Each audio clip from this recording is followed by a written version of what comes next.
things started. And all right, Alan's recording. Perfect. All right, great. Well, thanks for joining. Looks like a small but mighty group here. My name is Father Nate Wills, and I'm a Holy Cross priest. And we have a number of folks calling in from different places around. Maybe we'll just take just a moment and see where folks are calling in from, and just to see where everybody's at and at what level they're teaching or working with folks. Let's see, Ralph, do you want to start us out? Sure. I'm a former president at Notre Dame College Prep in Niles, Illinois. Retired officially back in June and stuck around for another 6 months through trying to work through this whole nonsense that we've been dealing with and changing the world. But I was president there for 6 years and worked with my good friend, Mr. Tully. Great. Dan, you want to go next? Hi, everybody. I'm Dan Tully from Niles, Illinois, Notre Dame College Prep, right outside of Chicago. And I am the principal here. This is my 14th year as principal, my 21st year working here at Notre Dame. And proud to have worked with Father Nate a couple of years and to have known him for a long time. Amen. Great. Kyle, do you want to go? Hi, I'm Kyle Piatek. I am the campus minister over at Holy Cross in Waterbury, Connecticut, and this is my 11th year working at the high school. And I'm happy to learn some alternatives to what my current experience has been with the remote learning stuff. So, thank you so much for being here. Great, thanks, Kyle. Adolf, how about you? Go ahead. Hi, everyone. I'm Brother Adolf. Currently in San Antonio, I served at Holy Cross Lakeview Secondary School as deputy principal for 5 years. So I've just come for my graduate studies here at San Antonio, the University of Incarnate Word. So happy to be here. Maureen informed me about this session, so I had to join. Great, thank you. Hannah, where are you from? Hi, I'm Hannah Nelson. I'm calling in from Everett, Washington, and I'm here with Squid Books at this conference. If you haven't heard of Squid Books, we're an educational tech tool that makes science resources for middle school kids. Great, excellent. I see that Kathleen is driving, so we'll leave your camera off. Kathleen, drive safe. How about Kelly? Go ahead. We're just introducing ourselves. Oh, that's great. Hi. Thanks, Father Nate. I'm Kelly. I'm also with Squid Books. I'm the founder of Squid Books and also a graduate of Notre Dame and a former teacher in Holy Cross schools. Great. Sister Elaine. Hi, I'm a sister of Holy Cross from Merrimack, New Hampshire right now. And I'm here because I've heard you before in Chicago. And I'm in the process of working with a team, including some people from Chicago. We're trying to found a model 21st century Catholic school. Terrific. We need everything you Great. can. Let's see. David doesn't have his video on, but I might be able to turn audio on there. We have two Davids. Either David want to jump in? Sure. I'm David Hammond. I teach at Holy Cross in New Orleans. I teach middle school religion, and I saw the session, wanted to hear about it. Terrific. Thanks, David. David Parker? Hey, how you doing? I'm from San Antonio, Texas. I teach at Holy Cross here in San Antonio, and I teach middle school music and do the drum line. That's awesome. We have quite a different group of folks teaching all over the place and teaching all kinds of different subjects. So this is wonderful. So this is just kind of an overview for the idea of blended and personalized learning. I'm going to jump right into it. And if you've heard of blended learning before, awesome. And hoping that you can get an insight into what some schools are doing. If you haven't heard of it before, I think this will hopefully give you some ideas and maybe just let you know what some Catholic schools are doing around the nation so that you can have a better sense of what you might do to continue to personalize learning for your students. my name is Father Nate Wills. I'm a Holy Cross priest, and I'm here at the University of Notre Dame. I teach aspiring Catholic school principals, and my research is around technology in Catholic schools. And I'll kind of give you a sense of the work that I do and the team that I lead.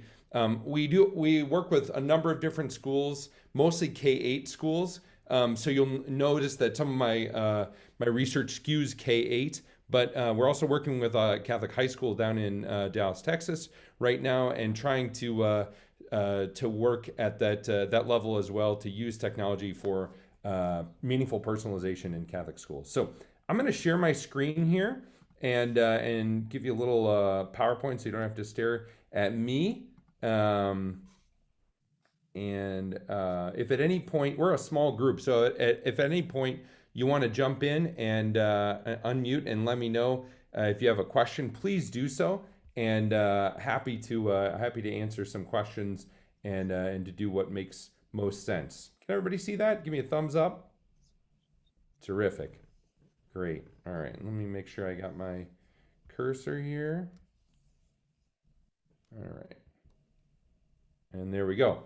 Great. So just to give you a sense of where we're going today. So we'll start with my approach, talk a little bit about a definition for blended learning, just a bit about the importance of it and why this is a significant thing, especially today. And then models and examples, some just real practical examples of how this is taking place in Catholic schools throughout the nation.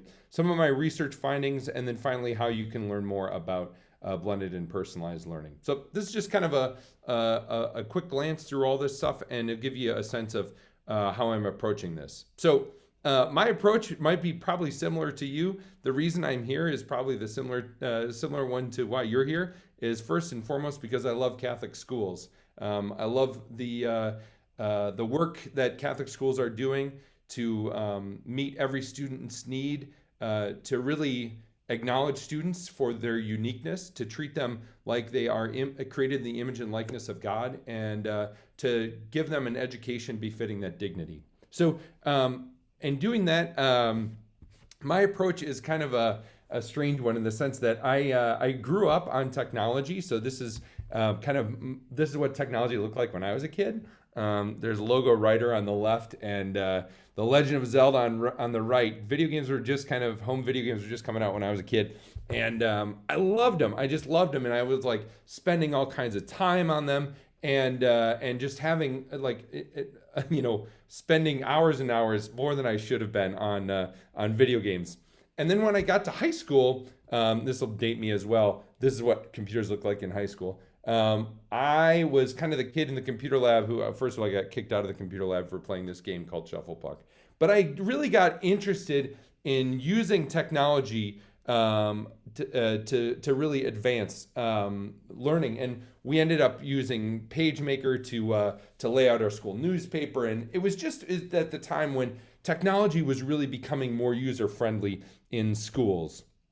And I went on to, as Dan mentioned, to teach. That's Notre Dame College Prep, where I taught down on the bottom there. And when I was teaching, it was a really interesting moment because I was teaching both courses in religion and I was teaching courses in technology as well. And it was right around the time when Xbox Live came out, and Dan and I were playing Halo at different times. And it was a really interesting moment where the Xbox Live algorithm was trying to figure out how good you were at playing.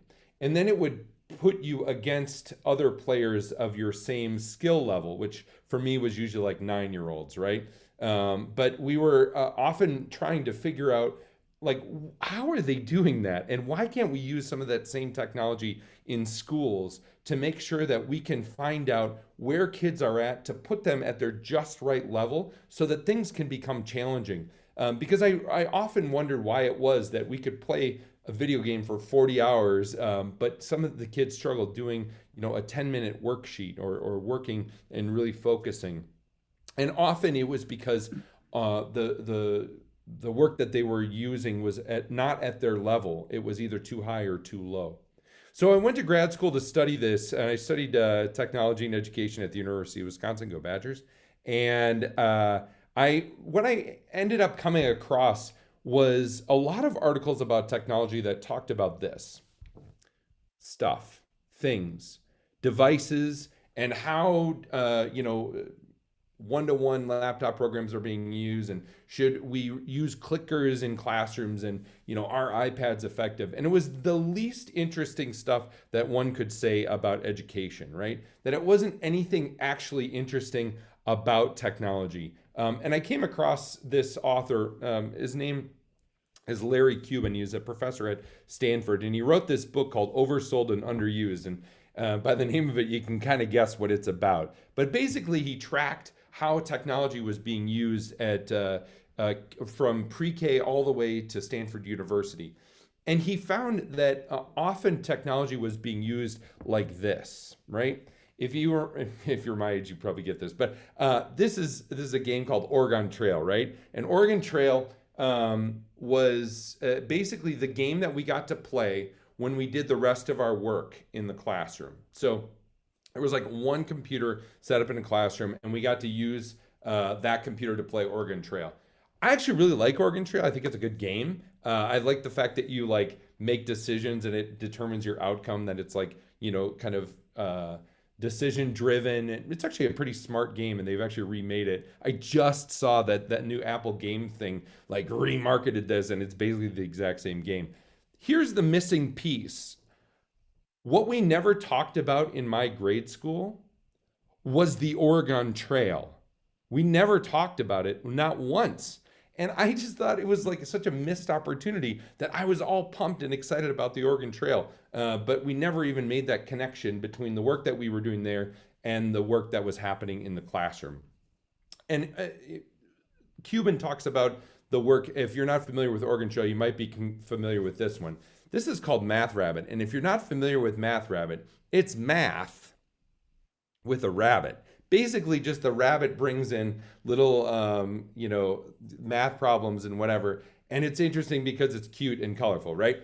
And this is what a lot of legit educational video game designers call chocolate-covered broccoli, right? It has an actual nutritional value, right? But it's just kind of covered with something that's palatable, and it usually has that effect of kids looking like that, right? It's not that interesting.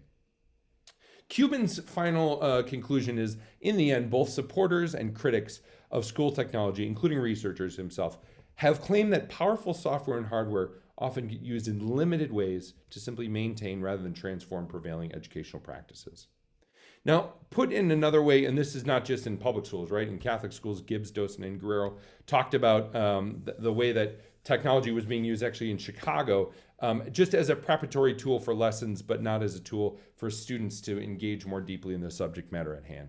I'd like to say that this is different and this has changed a whole lot, but my fear is that it probably hasn't.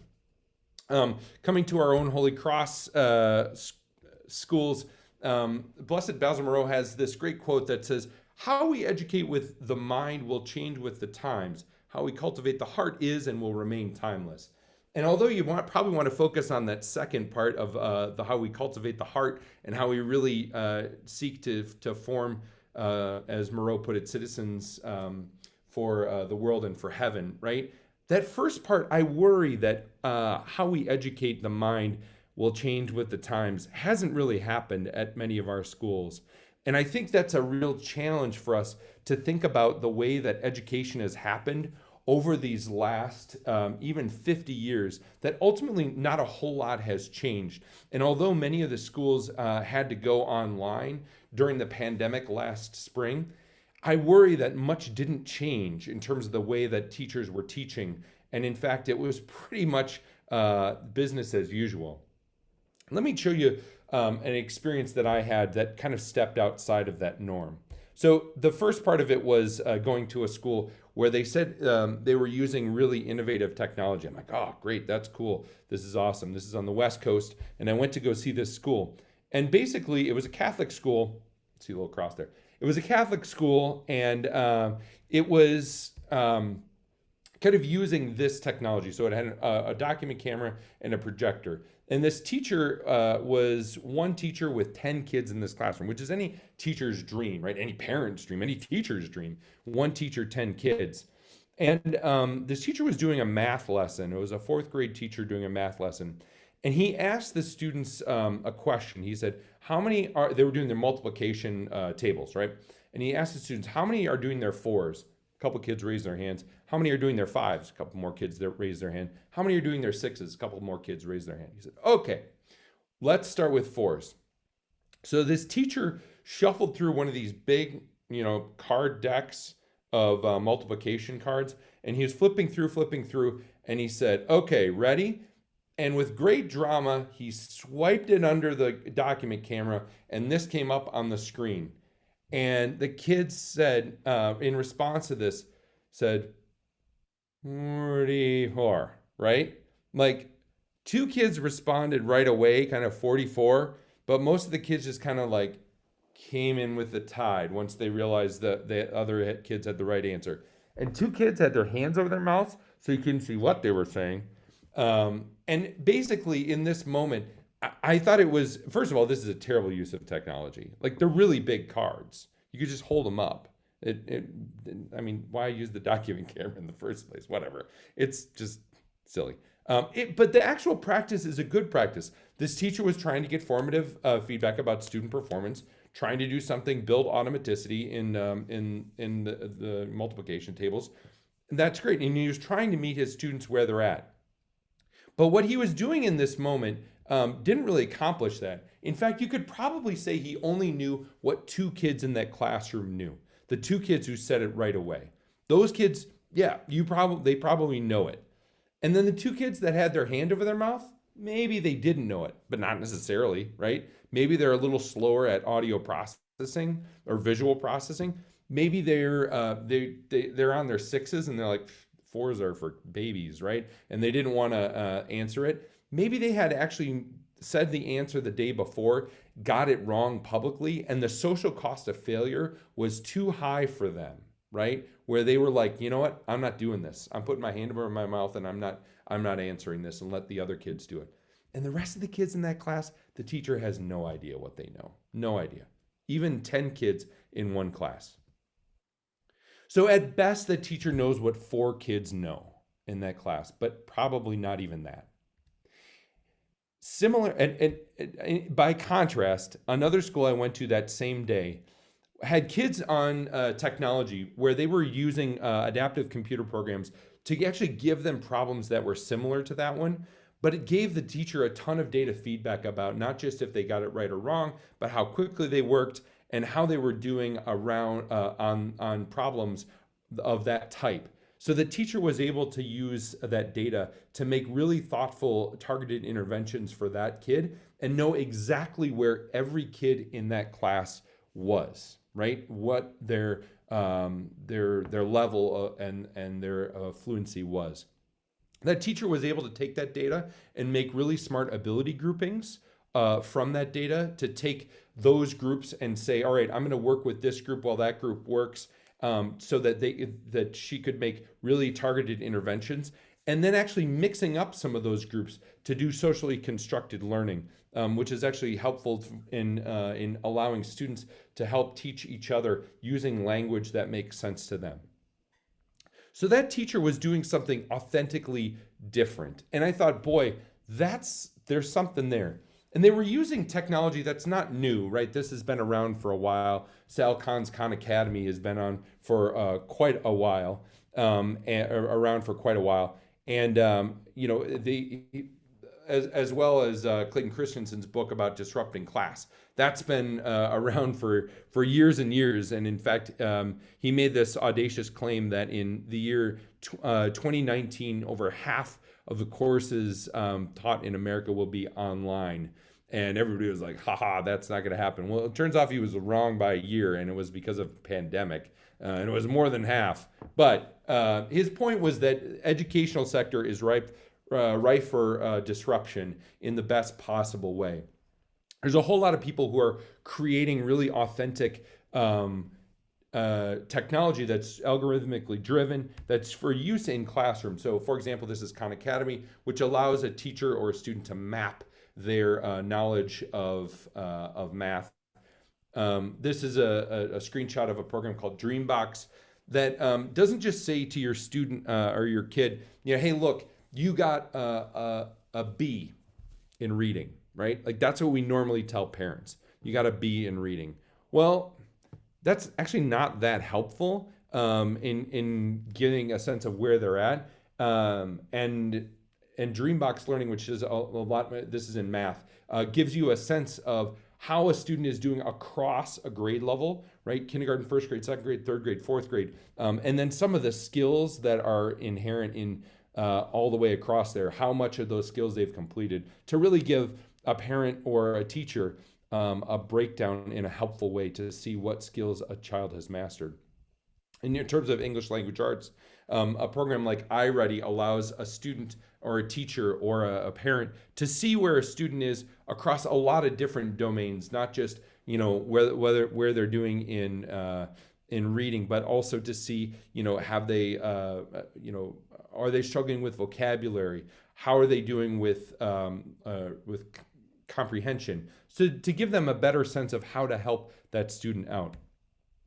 And then finally, this isn't just for grade school. This is Carnegie Learning's Mathia, where they're trying to help students to do geometry tutoring and algebra acquisition using some pretty sophisticated tools to not only just answer questions, but also to visualize some of the math. So these tools that were created for cyber schooling, and they do some things really well, right? They're dynamic and interactive. They can be challenging. They're efficient. They can personalize and differentiate instruction. They're adaptive. They have rich diagnostic tools. Using those in the context of a Catholic school, because Catholic schools set out to be a school for the human person and of human persons, right? And this is why we so quickly wanted to go back to in-person instruction this year, because Catholic schools in person do a ton of things really well that we know. There's support, there's a witness to our Catholic faith, social emotional growth that happens within the buildings of a Catholic school. There's experience and expertise of teachers that can look through data and just say, that's an outlier data point. I know better because I know that student. And then also building of resources in community that are really important. Taking those things and putting them together, that's what we call blended learning. So let me give you a quick definition of blended learning. So this is kind of a formal definition. This is Michael Horn and Heather Staker, who wrote this book called Blended. This sort of the seminal book in this space. They collected kind of what people were doing with blended learning throughout the years, and this is what they said. It's a formal education program, so it's not just an after-school program in which a student learns, at least in part through online learning, with some element of student control over the time, place, path, and/or pace, at least in part in a supervised brick and mortar location away from home, so to differentiate it from cyber schooling. And then this last part is a mouthful. And the modalities along each student's learning path within a course or subject are connected to provide an integrated learning experience. So this is what I was saying earlier with Oregon Trail, right? That the modalities along a student's learning path are connected so to what a student is doing on the technology, so that those aren't two different things, that there's school and then there's the work that they're doing on the technology, which is often how technology is relegated in the classroom, and it just becomes something of a digital babysitter. Put a different way, blended learning is computer-aided instruction in a brick and mortar school that allows for a radical personalization for students and a rich data feedback for teachers. It's often compared to using some of the same ideas of Montessori education just on technology, right? So giving students choice of the time, place, path, and or pace of their instruction, and then helping them to see some of the, make choices about their education.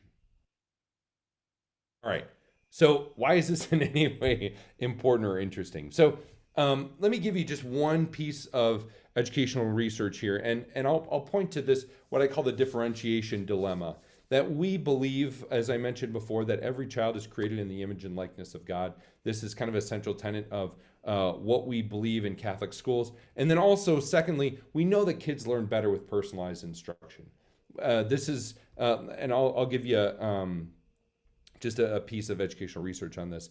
Benjamin Bloom, of Bloom's taxonomy, which I'm sure you're all familiar with. This dates back to 1984, when Bloom did some research in 3 different types of classroom. One was a conventional classroom, 1 teacher, 30 kids.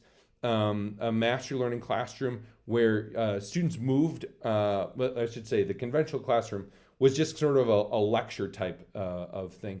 The mastery learning classroom was where students moved ahead when they had mastered a skill, but not until then. And then finally, a tutorial setting where teachers were working one-on-one with students. The way that these students did across the summative assessment will probably surprise no one. But basically, in a conventional classroom, they did basically like a bell curve. In a mastery learning classroom, they did much better, but at the same time, it was not that noticeably different from a conventional classroom. But in a tutorial one-to-one setting, ridiculously 90% of the kids did as well as where just 20% of the kids had done in a conventional classroom. So it really was astounding for Bloom and others to say, well, what is going on when kids are working one-on-one with a teacher? Is it homework? Is it time? What is it? And look, we say this to teachers all the time, like, you should differentiate your instruction. It's really important, differentiate your instruction, right? But we also, I taught high school, and I gave up on this on like day 2, right? Because I couldn't do 1 lesson plan, let alone 30 for all of my students. I mean, we just give teachers no tools to do this. And then we tell them you should differentiate your instruction. How, right? Like how you're supposed to do that. And, absent guide, a leveled reader set, that we've had in classrooms since the 1950s, this just isn't really possible. You're either going too fast for some kids, too slow for others, and you're kind of just smacking right in the middle. That's where most teachers end up going. And in a one-to-one classroom, one-to-one setting, you end up doing 2 standard deviations or 2 sigma better. And in 1984, Bloom and others were like, "Oh, this is going to be fixed by computers. It'll someday, fix all this stuff." And it hasn't happened yet. And I actually think that's the wrong way to look at it. But I think we do need to equip teachers with tools to do this. Now, Susan Patrick, the head of our NACOL, really had a nice insight saying that blended learning is a delivery mechanism for personalized learning. It's possible to do personalized learning without technology, but it's really difficult to scale it for every student in a classroom without effective and meaningful applications to enable differentiation, flexibility of pacing required. So basically, what I want to differentiate at this point is the personalized learning that Susan Patrick talked about and technology-rich instruction. So technology-rich instruction is using technology in a classroom, right? This is what we do in most of our classrooms. And we often do this like, okay, we gave every kid an iPad. Great. And I will often get calls from people who say, "Father Nate, we went one-to-one this year." And I'm like, okay, so for what? And they'll say, well, for going one-to-one, right? And that's just not a good answer to me. Because honestly, in many cases, I actually think it's probably better for students to actually write notes in a notebook than it might be for them to type on a Chromebook or a laptop that's distracting them in 10 different ways, getting all these notifications, chatting with their friends, shooting YouTube videos at them. Often it's a tool of distraction more than that's something that's done for a very specific and personalized reason. By the way, this is not really what this looks like. This is not to scale. More accurately, this is the number of schools doing personalized learning, and these are the number of doing technology-rich instruction. And that little sliver of overlap there, that's where blended learning exists. Okay, so let me give you an example of what this looks like in practical experience. So there's a whole lot of different ways to do blended learning, and Horn and Staker and others talk about the different models that you might use. The most kind of on the left side of this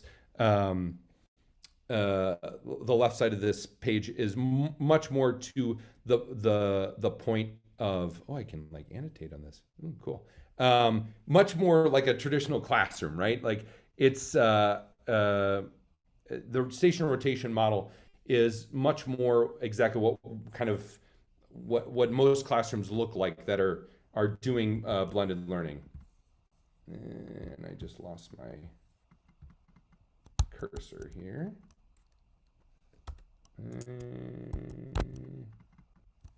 Give me 1 second here. Okay, I think I got it back. There we go. Okay, so that looks more like a traditional classroom. That's and I'll show you an example of a school that's doing that. This is a school in Grand Rapids, Michigan, that's using a model called Flex, and basically it looks like this. The students are in this class. This is a mixed grade level of 6th, 7th, and 8th grade, and the teacher is in the upper right-hand corner there. You can see the teacher way in the back. And these kids are working at different levels. They're doing their own work. The teacher usually does a mini lesson at the beginning of class, and then he'll let the students work at their own ability level. He creates a menu and says, all right, keep going where you're at.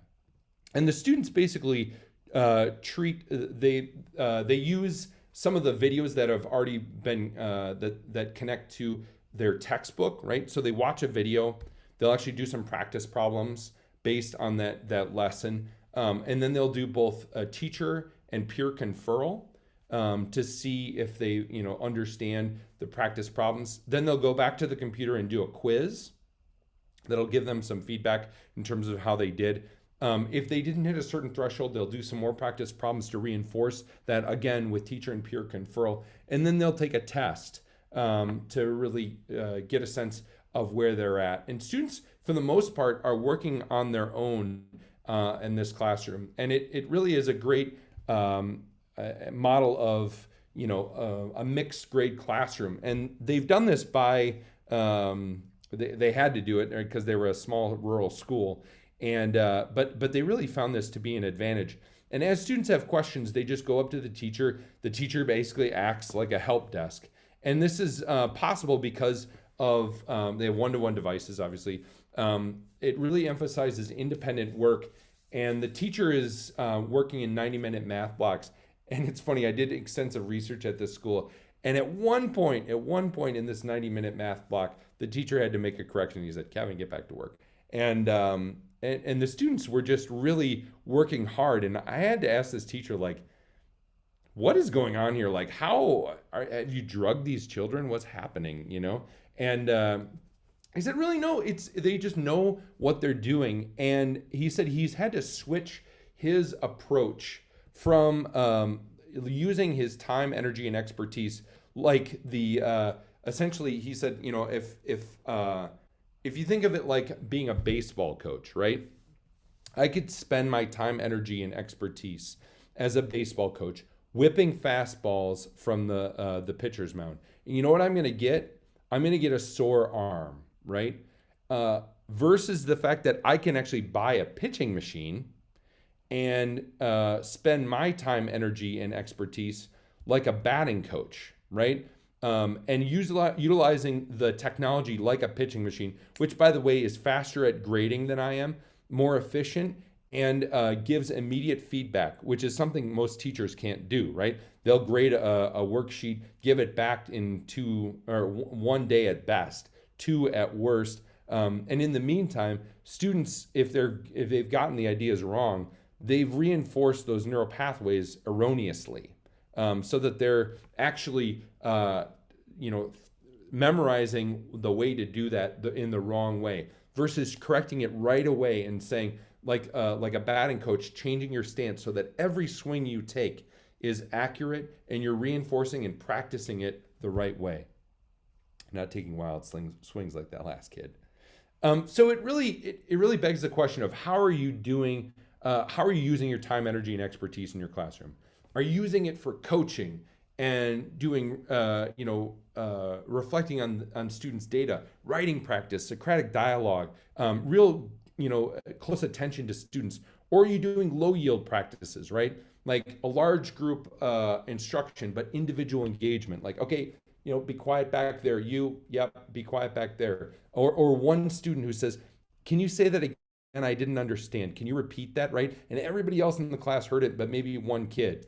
There's a whole lot of, we could come up with a list of endless low yield practices that students do. But really it asks the questions of how are you using your time, energy, and expertise?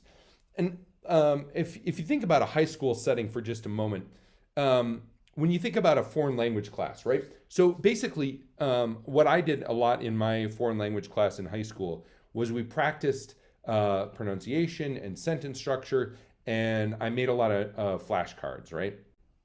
And we took a lot of tests and stuff like that in class. What if instead of the whole class going over, vocabulary and learning things like that, what if you ended up having students on an adaptive flashcard type program, right? Where they could actually, it could actually increase the frequency of some of the flashcards that they got wrong. What if they could listen to a native speaker pronounce some of those words while they're watching those words on the screen? And then you could take a small group of those students, the ones that weren't working on some of these programs, and actually have a teacher conversation with them so that the teacher could use their expertise to do an authentic assessment of where students are, which would be much more effective than how did they do on the quiz, right? How did they do on the test that's only assessing whether they memorized it or not? That's a really authentic assessment. And it asks the questions, how might you use your time, energy, and expertise as a teacher a little bit differently? There's a whole list of what these high leverage practices are from the University of Michigan. But it's a good site, despite the fact that it's Michigan. And they have a really nice site here. So it's a good thing to look up if you're interested in these high leverage practices. They're pretty thoughtful. But I think this is really the key of blended learning, is using the technology for what it does well, so that a teacher can use their time, energy, and expertise to have small group conversations and to really leverage and get as close to that Bloom one-to-one tutoring relationship as possible, so that you're really getting to know students. You're using the technology to kick out helpful, actionable data about student performance, and you're getting to know your students at a different level. Let me show you what this looks like in practice. This is a school that I absolutely love in Indianapolis that we've been working with for several years. They're using what's called a station rotation model, and this looks a lot like centers in many grade schools that you've probably seen, where there's some students on online instruction, another group doing a collaborative activity and at stations, and then a small group doing a teacher-led instructional session. And then there might be a teacher or a paraprofessional or a parent volunteer, a grandparent volunteer, kind of going between the students, making sure that they know what's going on. That's called a station rotation. Then those students rotate. Typically, the teacher will do a small group lesson at the beginning to make sure that students are hitting standards, and then give more attention to the students that need more help. This is what it looks like in practice. So this is Clara Tucker, one of our great teachers. And this is a group that she's working with, doing those high leverage, high yield practices, while another group is doing some reinforcement activities, often that they'll bring up to her next, right? So that she can see, okay, this is how you did on this different activity. And then there's a third group working independently on the technology, or in some cases probably sleeping or doing whatever, right? Like using the tech, and then you can see that student in the back is actually not only using the Chromebook to do work, but also working out some of the math problems on a notebook. This is another classroom where a teacher is using both Khan Academy and Achieve 3000. This is a great classroom out on the West Coast. And this teacher was a 30-year veteran teacher, really great. And she basically said to me, look, I've been through all the innovations in education I've in 30 years, and none of them been in any way interesting, except I really liked doing this this blended learning thing. And I said, well, why? You know, what's the difference here?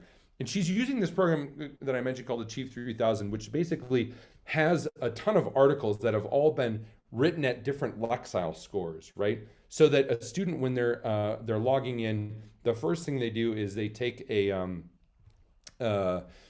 a diagnostic test to assess what's your Lexile level. And then the teacher goes through and picks an article that she liked. In this case, it was a conversation about Thomas Jefferson. And so she picked that article, and then it's deployed to her students at their just right reading level. So it's at different levels of complexity.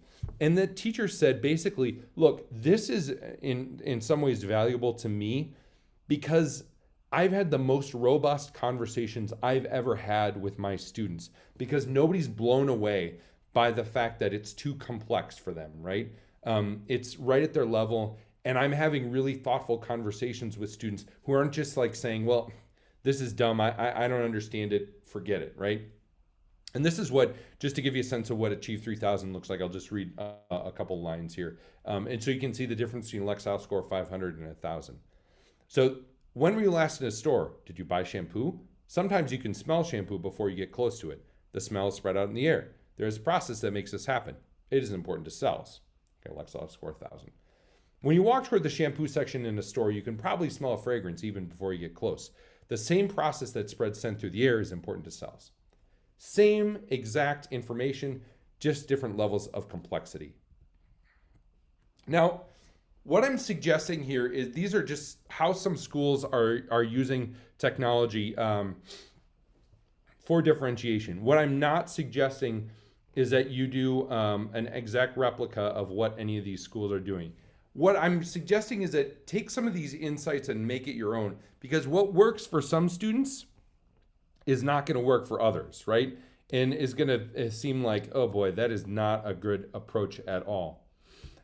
Here at Notre Dame, I run a program called the Higher Powered Learning Program, where we try to empower teachers with data and to make really thoughtful data decisions, data-informed instruction, how to use some of these programs that I mentioned so that they can be empowered to make really good decisions about how their students are doing. And we teach teachers how to do this. We work in a core group of teachers at each one of our schools, and then that group of teachers teaches the rest of their teachers how they're going to innovate and how they're going to use technology and especially data to really inform their instruction. And let me give you an example of one teacher that used this really in a really thoughtful way. So this is a teacher named Rebecca Buller. She's at St. Alphonsus in Brooklyn Center, Minnesota, unfortunately in the news these days with the killing of Dante Wright. Rebecca Buller went through our training and really found it interesting she was doing kind of experimenting with a flipped classroom. So she was taking and posting her assignments on YouTube. And basically what she had done was do some lessons that were going to be lecture anyways, right? It was just going to be a lecture that she was going to give to her students. And she said, why don't you watch this the night before? And because this allowed them to do several things that it wouldn't allow them to do in class, right? Turn the volume up and down, watch it on their own device, to rewind and to watch it again if they didn't catch it, right? To slow it down or speed it up, right? And she then posted those YouTube videos into a program called Edpuzzle. And Edpuzzle does a really unique thing. It's a free program for teachers, and it allows you to embed voiceovers. It allows you to trim a YouTube video clip or other things, Vimeo, whatever. And it allows you to embed some formative assessments as well, which is what Rebecca did with her YouTube clips. So when she was teaching this, and this was their homework, by the way, the students had to watch this clip of her teaching. They had to answer a question, like do a problem based on that teaching, and then they had to answer a really interesting question.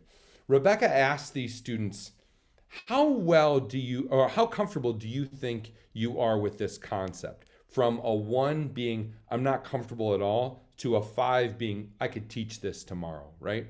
And so basically she then looked at how they did on the quiz based on their level of comfort. And every day she took that data and iterated, made really dynamic ability groupings, because ability groupings aren't just static, right? It's not like you're always in this group or always in that group. And then she would she would take that data to make smart ability groupings to put some students who needed the most help in a small group with her right away. And then the other students would work on Imagine Math, a program that she used in her classroom, so that they could continue to work at their just right level. So I'm going to run through some of these research findings real quickly. Teachers who are using blended learning often talk about their students going from floaters. So these are the kids who've learned that if you just nod and smile in class, the teacher thinks you know what you're talking about, and you just kind of sit there and give them a lot of feedback. And it's not until they take the quiz until you realize they have no idea what's going on. They've learned to play the game of school, and they can ride the lazy river of school, right, until they actually have to do an assessment. Now, if you're working on one of these programs that's not going to move until you do some work on it, you have to be an individual swimmer. You can't just ride the lazy river of school and give nonverbal cues to the teacher. So it really invites students to work hard where they're at. Another thing that teachers often talk about is remediating some of these, what I call Tetris gaps. Now, Tetris gaps are much like the game Tetris, right? Where the blocks keep coming down, and it's kind of hard once you have a little gap at the bottom to fill in that gap. It's pretty hard to do that in something like math, right? When you are thinking about math, and let's say you're a first grader trying to learn how to read a clock face. That's a first grade math standard. And you're gone. You go on vacation, you're sick for a week, somebody in your family died and you have to travel, whatever. For some reason, you're not in class and you missed that skill. Now in third grade, a third grade math skill is elapsed time. So you have to look at one clock and another clock and see how much, time has elapsed. There's no way that you're going to get that skill right if you already missed that in first grade. And like the game of Tetris, math skills kind of build on each other, and they come faster and faster as you go through skills. So most teachers don't have time to go back and remediate some of those skills, nor do they have the expertise to figure out what the fundamental missing skills are for some of those students. But technology does this really well, and a lot of really interesting math programs will give your teacher not only a suggestion for how to remediate some of these skills, but also some of the underlying fundamental skills that might be missing so that they can make those targeted remediations and fill in some of those skill gaps. So this is really the way we move from those Tetris gaps to a grade level achievement. From a habit of failure to a growth mindset. And this is really addressing the way that students think about themselves and have created a narrative about themselves in a school setting. Often what kids are doing every day in class is they're deciding, am I good at school? Am I good at this subject? And what does that reflect about me, right?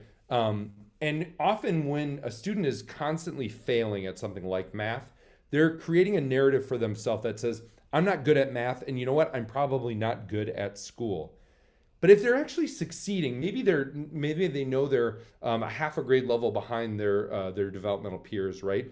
But if they're succeeding every day, they might have more of a growth mindset that says, I'm not where I want to be, but I'm getting there. I'm trying. I'm working at my level to grow and to achieve the best I can. All right. So finally, how can I learn more? And I'll stop here in just a minute for some questions. Finally, right? So here's some reading that you might want to do. This book I mentioned, Blended by Michael Horn and Heather Staker, is sort of the seminal book in this space. There's also a workbook that goes along with it. If you're thinking about doing blended learning in your school, you don't have to hire me or my team to come and teach you how to do this. Most folks can do this themselves. It's not alchemy. It's just using data really thoughtfully so that you can make really good decisions and know your students better. Another really powerful book to read is Driven by Data by Paul Bambrick Santoyo. It really creates a hunger for data in your teachers and thinking about, all right, how am I going to do this really thoughtfully? You can watch an entire series on blended learning on Khan Academy. They have a whole introduction, and Michael Horn, who I mentioned before, is one of the co-instructors of this. It's really really interesting. And then finally, visit the schools. I think that's a really important thing to do once we can actually visit schools. You can see a list of schools on the Blended Learning Universe at blendedlearning.org. Schools have self-identified themselves as blended learning schools. I think it's really important to get to know the providers. There's a ton of providers out there. There's a number of folks that we've worked with, and it can be really intimidating to feel like, oh my gosh, how do we even know? At every conference I go to, every time I talk to people, they'll ask me, have you heard of Whizbang 3.0? And I'm like, no, I haven't heard of Whizbang 3.0, or some new program out there. And there's too much to keep track of, because this is a huge industry and there's really interesting stuff happening all the time. And I'm always excited to learn about new programs. But it's really helpful to think about not just, oh my gosh, what are all the programs that are out there, but to actually think really thoughtfully about which, and you can read about this in some of our blog posts and for higher powered learning, which programs have adaptive content, which are really high in rigor, which really prioritize student engagement, and which have actionable data, right? There's often a temptation to look at some of the pretty graphics or things that are fun about technology and software out there, but it's really helpful to look at, all right, what is actually going to help my teachers to teach? And then finally, just an encouragement to look at the data that's kicked out. There's a program called ST Math.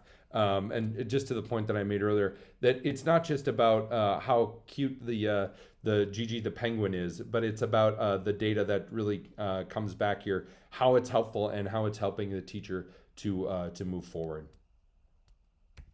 I invite you to follow us on our blog on Higher Powered Learning. We put out an article every 2 weeks. You can just Google Notre Dame Higher Powered Learning, and you'll come across it, and you can read some of our articles about blended learning and some of the lessons that we've learned.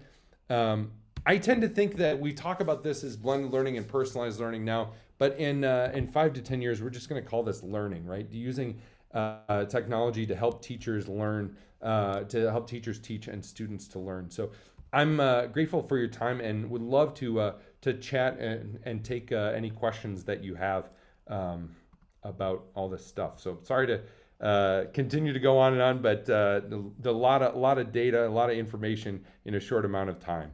There was stuff. All right. Great.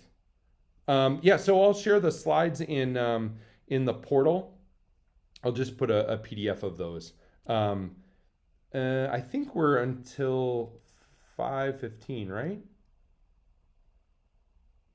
I thought it was 5:15. I thought I was leaving all this time for questions. Oh, shoot. All right. Go ahead and unmute if you have a question. I have a somewhat selfish question. As a theology teacher, one of the things that has always kind of been a reason to hesitate in blended learning is lack of resources. I didn't know if you knew of any good resources or anything that would help versus like having to feel like I'm reinventing the wheel as I'm looking at what other companies are doing and other opportunities across other disciplines. Kyle, I love the question. I get this all the time from religion teachers, and I tell all the time religion content providers, like, if you make the stuff for like adaptive content for religion classes, you're just going to take all the chips. So there's my $1 million idea. If you want to become a designer, Kyle, you can just be on the front edge of all that stuff. Look, I would say often, like a lot of social studies teachers, there's no perfect text out there. And one of the things that's actually helpful to do, I mean, one of the real realities is that as a religion teacher, there's some things that shouldn't be offloaded, right? Like the witness to the faith that you have and the ability to connect students to Christ through your own conversations, through small group prayer, that's actually really important. And so I think that's great to do, but I actually think it's you can do that. When I talked about, like, having students do an activity while you engage really thoughtfully with a small group of students, that's a great thing to do. And using something like, so go pull a video from Bishop Barron, right? And pop that into Edpuzzle, shrink it up to where you want it, and then create some formative assessment. So students are watching that. You get right away data to see if students watched it. And it's really helpful to say, all right, so some students are watching that, and we're going to talk about it a little bit later in classroom while I'm actually having a conversation with another small group. So it's really about, how can you create some opportunities to do that. But in terms of like one big content area out there, I haven't found it. If it exists, you might want to see what your textbook is like and what their resources are, but I often don't think they're super helpful. So, okay, good. We do have till 4:15. Sorry, it's 5:15 my time. 4:15. So we have plenty of time for questions. Okay. Did that help, Kyle? Yeah, super helpful, because I've already been like trying to flip my classroom over the past year since we went out on the pandemic, and now we've kind of been in a mixed setting. So trying to figure out some other ways of trying to get kids to engage that content and then follow up with them in person is good. So thank you. Yeah, you got it. Okay, David put a question in the chat here, an opinion question. Oh, I love opinion questions. The Bible is now online and being that technology is used more in the classroom. How do you feel about the Bible being available offline or online and say being in your pocket? Oh, I feel great about that. I think that's helpful. Yeah, and I think that's a great thing for students to have access to Scripture, searchable. I do a Bible study, so all right, here you go. I'm the chaplain to the Notre Dame football team, which is kind of fun, a fun little side gig. And I asked them we do a Bible study. Most of them aren't Catholic, and we do a Bible study together. And I asked them to bring their Bibles.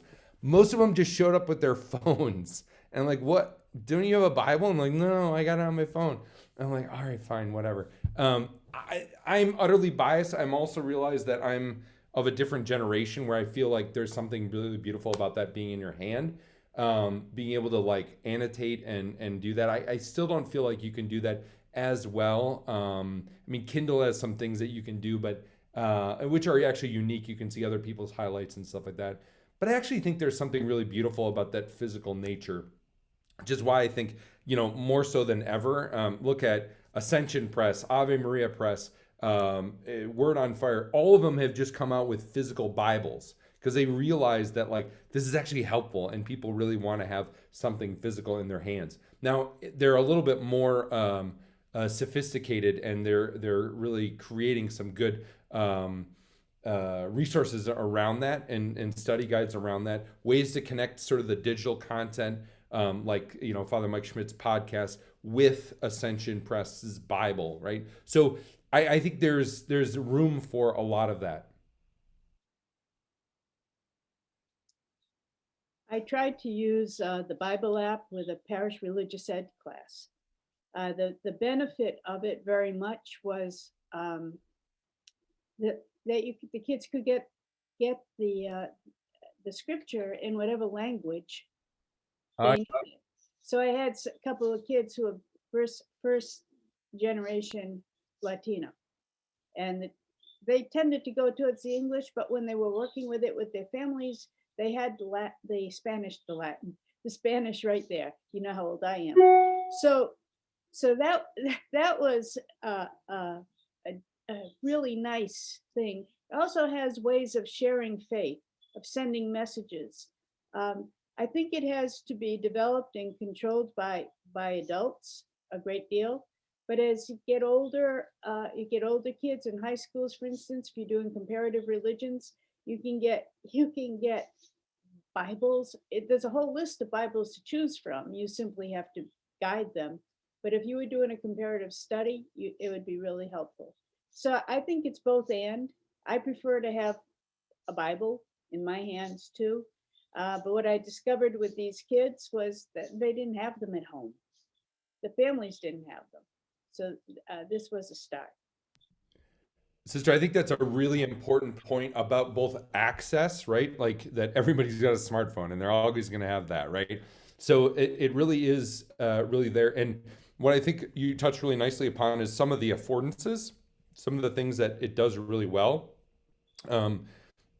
Translation, I mean, that's just not possible. Like I don't own a Spanish Bible, right? But I could easily find that online, right? Like I could easily get a really thoughtful translation.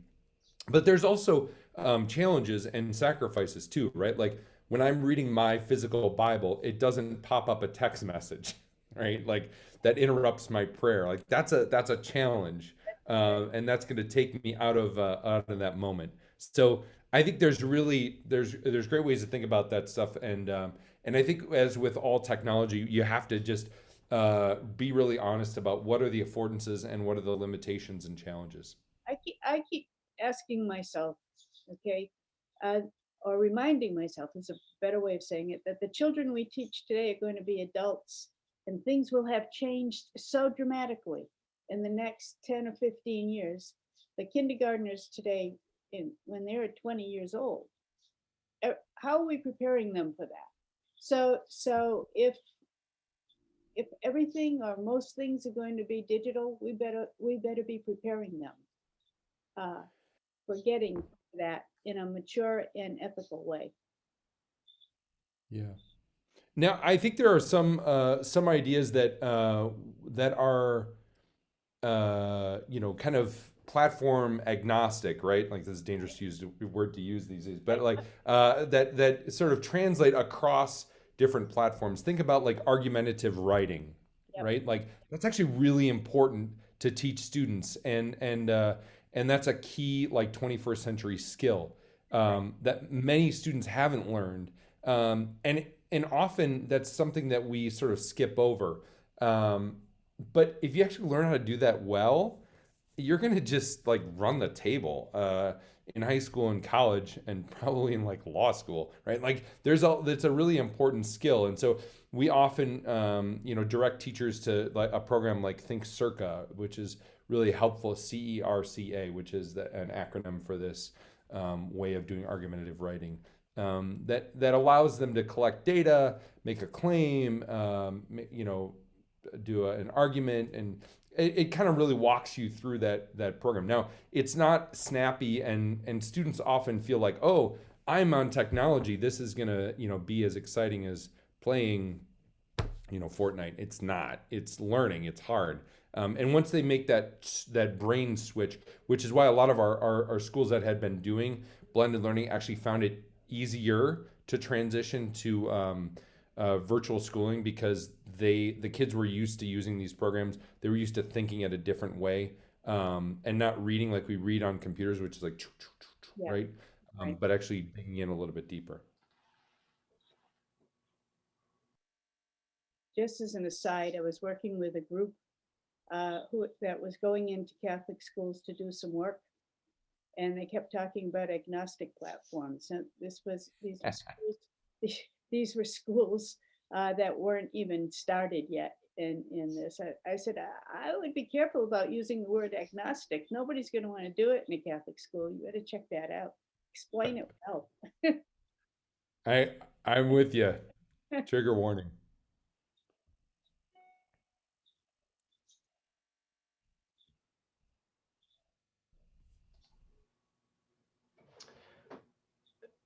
Nate, can you hear me? Yep. Hey, first of all, I just want to say thanks. I thought it was a terrific presentation. And just, in terms of an overview, I played the Oregon Trail. I feel like we probably have like the same age, because I knew all those games. So we're doing something similar at Squidbooks. We're doing this for science and in middle school. And one of the challenges that we're having, we're doing a bunch of work with teachers right now, is for us to create meaningful reports that are intuitive, both for students to understand, but also for teachers or parents. And so, I'm wondering if you have thoughts on applications, and of course it's all in the execution of it and in the visualization and putting it in a meaningful way. So in your experience of looking at all these different programs, which ones are doing that well? Because that really is going to be the interpretation of that data is very important. Yeah. Yeah. So your question's about the data and how it becomes actionable. In part, I think, I mean, there's a dimension of it, which is how the data could become actionable. But for us, because we're the application developers, we make and design the reporting. The question is, how do we present the data to teachers or to students so that they could understand it?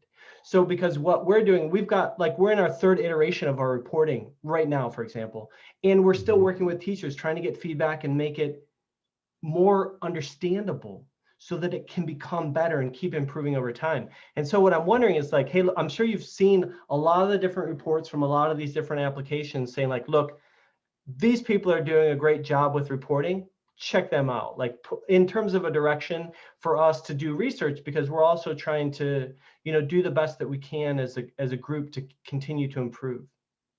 Yeah.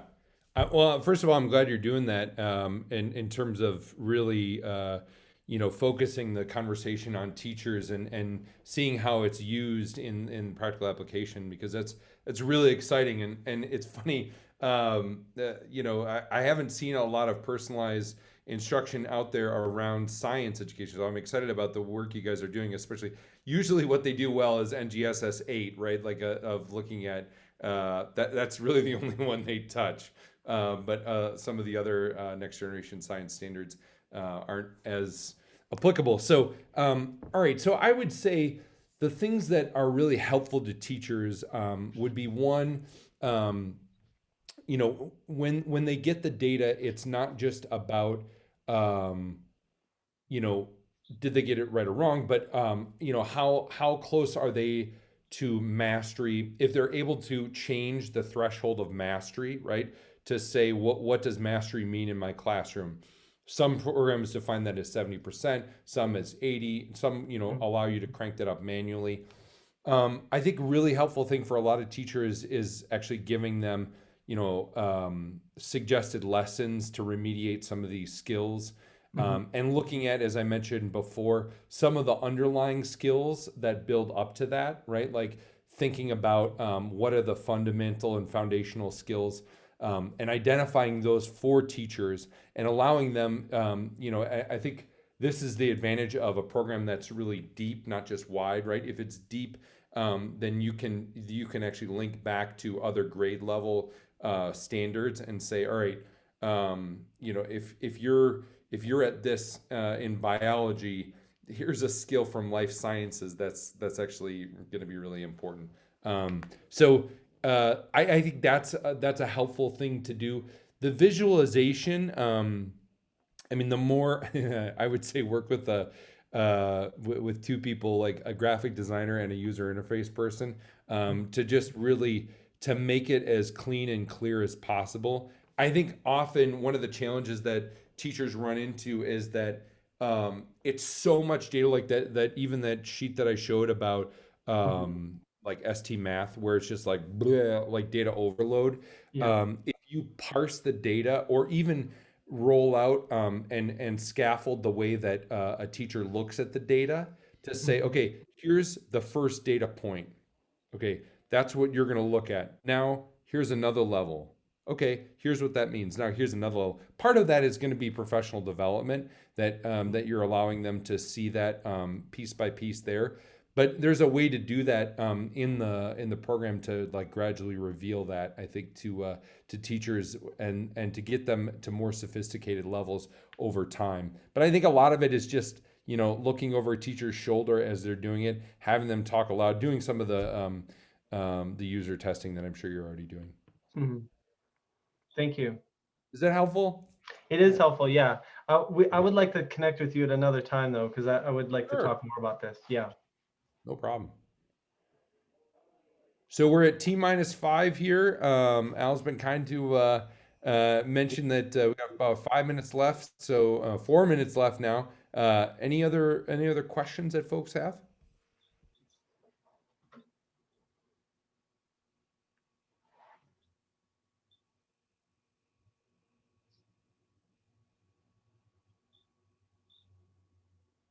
Great.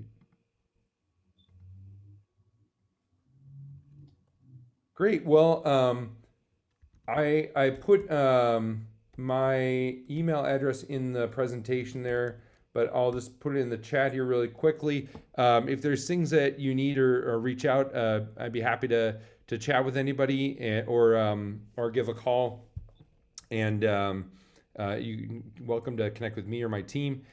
Thanks for your time today. Really appreciate you guys coming, and it's been great to meet new folks and to see great old friends and folks who've been and heard my little shtick before. So thanks very much for joining, and God bless you. I hope this time in our Holy Cross institutions is really fruitful for you all, and thanks for continuing to carry on the legacy of Holy Cross throughout our nation and our world. It's really important, the work that you're doing. So thanks for doing it.